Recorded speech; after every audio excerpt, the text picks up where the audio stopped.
Hello again, and welcome to Dave's new podcast.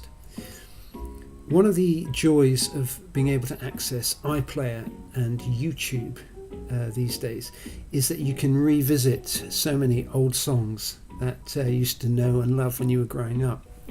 And I was watching an episode of Top of the Pops from, I think it was 1977 on iPlayer, and it's an extraordinary experience because you got everyone with sort of fairly big hair, not quite as big as the 80s, but certainly getting that way, and lots of the pop stars are wearing sweaters and flared jeans, and they all smile and look quite fluffy and happy, and the DJs make sort of bad jokes as they introduce them and all that sort of thing.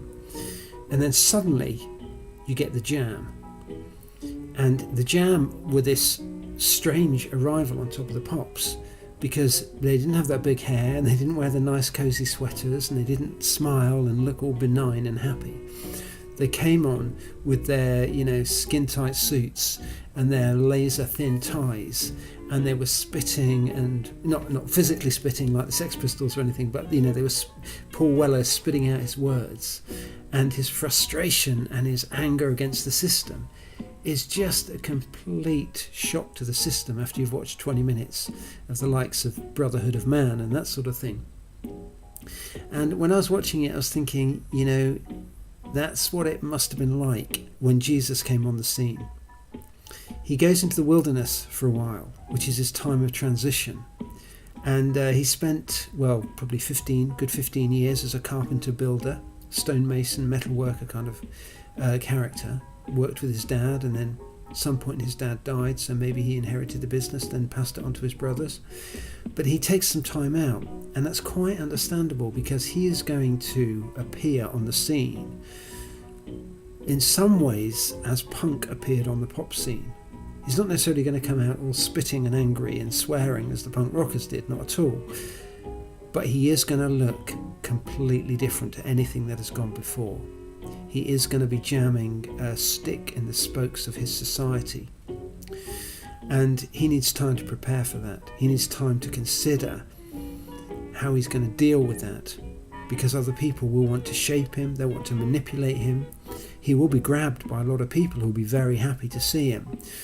When he walks into town, he talks about repenting, and it's nothing to do with saying sorry for the things you've done wrong. The word used is metanoia, and it means change the way you think. So Jesus walks into town and he's kind of saying to people, look, it's a different time now. You've had that music playing for a while and those people looking like that. Well, I'm bringing a different music, a different way, a different style. And it means that you are going to have to think differently. And that's the beginning of it, really. But of course, ever since then, people have tried to reshape Jesus, tried to put him in a box, tried to manipulate him for their own ends. In fact, perhaps we all do it to some degree, because we all come to Jesus with our own viewpoints and worldviews and that kind of thing. But that's why I think it's important to try and rediscover the Bible, and particularly the gospel stories or the blogs about Jesus, Matthew, Mark, Luke and John, because they can help us see again who this Jesus was, who this Messiah was, who burst onto the scene like the Jam on Top of the Pops and asked people to start again and think differently.